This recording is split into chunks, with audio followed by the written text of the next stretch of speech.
अवांजी समातुन ताईं radio voice of Sindh London. Radio voice of Sindh London जे प्रोग्राम ख़बरुनि जी दुनिया में अॼु अव्हां जे समातुनि जे नज़र कंदो थो हलां। तारीख़ जे आईने में हैदराबाद जी तारीख़ हुसैन बादशाह मंझां कुझु टुकड़ो अव्हां जे समातुनि जे नज़र कंदो थो हलां। उनवान आहे हैदराबाद जो मुशाहिदो 1943 ईस्वीअ खां अॻु। हैदराबाद शहर सिंधुअ जे कठार सां मौजूदु शिकारगाहनि जे विच ते हो ऐं हर शिकारगाह ॾांहुं सवलाईअ सां पहुची सघिबो हो। हिते जी मौसम निहायत ख़ुशगवार हुई। तोड़े जो साल जे किन महीननि दौरान हिते बि लूसाटींदड़ लुक घुलंदी हुई, पर सिंधुअ जे छोड़ वारे घिमिल इलाइक़े खां ख़ुश्क हुई। हैदराबाद वारे भाङे में सदाई समुंड जी थधड़ी हवा घुलंदी रहंदी हुई, जेका ऊन्हारे जे लुक खां ठारे सहण जोॻो बणाए छॾींदी हुई। हैदराबाद शहर साईं सिधे मथाछिरे वारी टकरीअ जी चोटीअ ते अॾिल हो, जेका 80 फुट मैल खनि डिघी 700 गज़ डिघी हुई।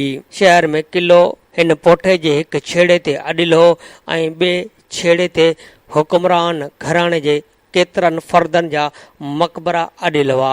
माग खां सिंधुअ जो वहिकिरो नक साम्हूं 3 मील परे हो। उन वहिकिरे ऐं राजधानीअ जे विच में का बि टकरी मौजूदु कोन हुई। जॾहिं दरिया वारे पासे खां थधड़ी हीर घुलंदी हुई त हयां पियो ठरंदो हो। हिन शहर जे साम्हूं सिंधुअ जो 800 गज़ वेकिरो पेट हो। उतां जॾहिं हवा गुज़रंदी हुई त थधी थींदी ॿिए पार हैदराबाद पहुचंदी हुई। हैदराबाद जे साफ़ ऐं सिहत वारी फिज़ा उन करे हुई जो हीअ शहर टकरीअ जी चोटीअ ते अॾिल हो ऐं भरिसां सिंधुअ जहिड़ो दरिया बि वहंदो हो। शहर जे चौॾिस ढंढूं ऐं ढोरा ॾिसण में ईंदा हुआ। अहिड़े किने पाणीअ जे हवाड़ पहिरियां ई टकरीअ जी चोटीअ ते अॾिल हिन शहर में पखिड़िजी पोइ ॿियनि इलाइक़नि मां गुज़रंदी हुई। अहिड़ीअ धप खां बचण लाइ घरनि में मंग हयल हुआ, जेके ताज़ी हवा जे साम्हूं हूंदा हुआ। तंहिं करे घरनि में गंदी हवा अची कान सघंदी हुई। ही हिकु अहिड़ी अटकल हुई जंहिंसां ताज़ी हवा घरनि में दाख़िल थी सघंदी हुई ऐं दरवाज़नि ऐं दरियनि वसीले दाख़िल थींदड़ धूड़ ॿाहिरि निकिरी वेंदी हुई। अंग्रेज़नि जी हिते रहियल फ़ौज ऐं हितां जा माण्हू पाणी पींदा हुआ। हैदराबाद तॾहिं ज़वाल जो शिकार हो। हीअ शहर टकरियुनि जे हिकु पासे ते अॾिल हो, जेके तारीख़ी माग सिंधुअ जे ओभारियूं पासो ॾेई पूर विछोट ते हलंदे मिलंदी हुयूं। मैल खनि डिघी बाज़ार हुई, जेका मथे टकरीअ ते जोड़ियल हुई। समुंड जूं थधियूं हवाऊं हैदराबाद ताईं पहुचंदी हुयूं। हैदराबाद शहर सिंध जे विच ते हो, तंहिं करे हिन खे पसंदि जे राजधानीअ तौरु चूंडियो वियो हो। जेकॾहिं सिंधुअ जे कंधीअ सां बि ही हिन शहर ॾांहुं निहारबो हो त ॾाढो सुहिणो लॻंदो हो, जॾहिं त फुलेली जी कंधीअ सां ॾाढा सुहिणा बाग़ हुआ।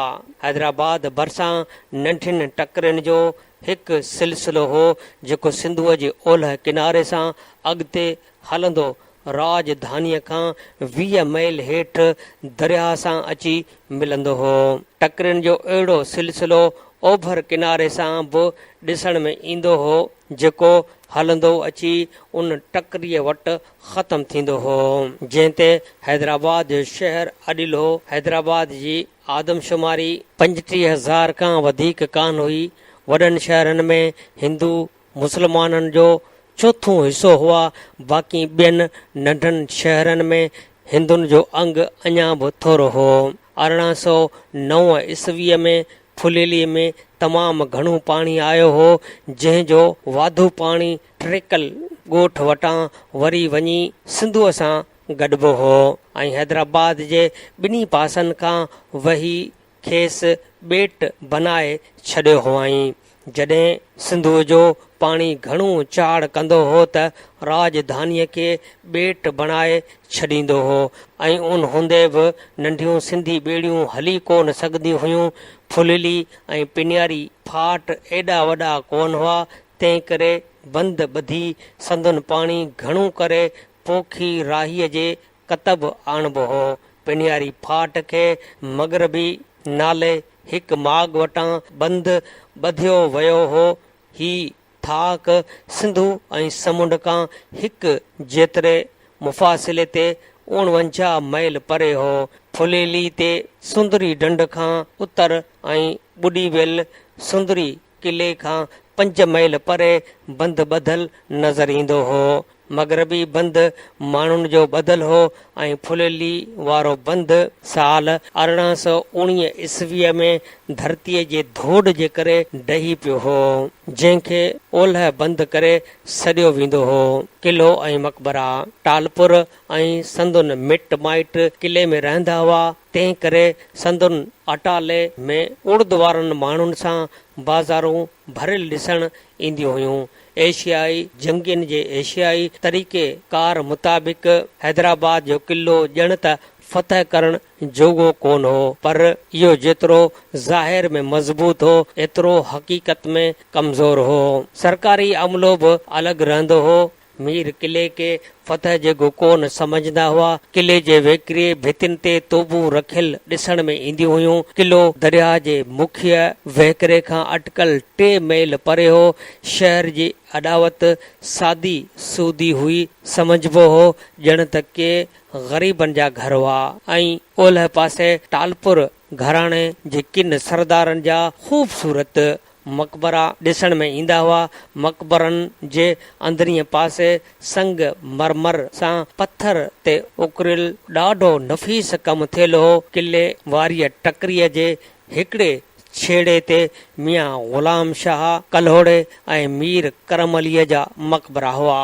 मीर करम अलीअ जे मज़ार जी परघोर त कई वेंदी हुई, पर उनखां वधीक ख़ूबसूरत ग़ुलाम शाह जे मक़बरे जी सार संभाल लहण वारो को कोन हो। कल्होड़ा ऐं टालपुर हुकुमरान उमरकोट में पंहिंजो खज़ानो लिकाईंदा हुआ। हुकुमराननि जो इहो ख़्यालु हो त धारीअ हमले जी सूरत में आख़िरी मुक़ाबिलो हिन माग वटि कयो वञे त सही थींदो।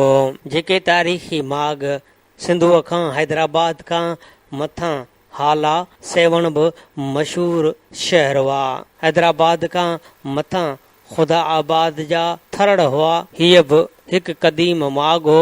मक़ामी ब्राह्मण जो चवण हो त इहो ब्राह्मण आबाद जो थाक हो, जिते इब्तिदा में टालपुर सरदार रहंदा हुआ ऐं हैदराबाद समेत संदुन सोणा मक़बरा हिते पिणु हुआ। आब हवा ऐं सिहत हैदराबाद शहर सिंधुअ जे कठार सां मौजूद शिकारगाहुनि जे विच ते हो ऐं हर शिकारगाह ॾांहुं सवलाईअ सां पहुची सघिबो हो। हिते जी मौसम निहायत ख़ुशगवार हुई।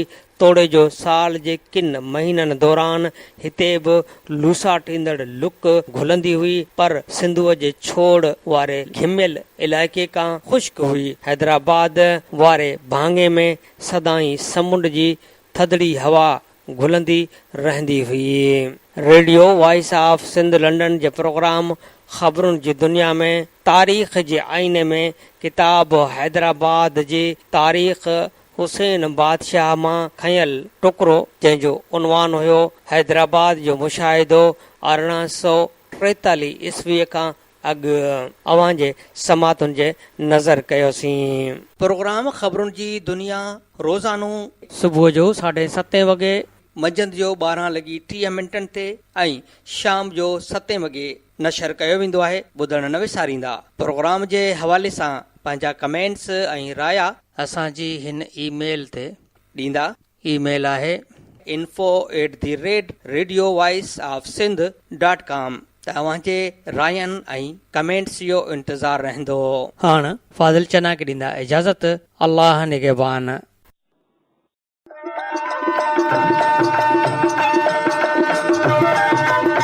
दुनिया जो पहिरियों Sindhi web radio, radio voice of Sindh London, पंहिंजी नशरियात में सिंधी कम्युनिटीअ जो क़ौमी, समाजी ऐं सक़ाफ़ती तर्जुमान जी हैसियत में कमु करे रहियो आहे। मुख़्तलिफ़ प्रोग्राम ऐं लोक मौसीक़ी वसीले दुनिया जे सिंधियुनि खे हिक लड़ीअ में पोइण जी कोशिश करे रहियो आहे। Radio voice of Sindh London खे सिंधी वॾे अंग में ॿुधी रहिया आहिनि। रेडियो खे अञा वधीक बहितर प्रोग्रामनि में मुस्तक़िल बुनियादनि ते हलाइण लाइ सिंधी कम्युनिटी पारां माली सहकार जी ज़रूरत आहे। सिंधियुनि जो क़ौमी आवाज़ radio voice of Sindh London कारोबारी न पर निज सिंधी कम्युनिटी बेस्ड रेडियो आहे। माली सहकार लाइ बैंक अकाउंट जा तफ़सील रेडियो जी वेबसाइट ते मौजूदु आहिनि।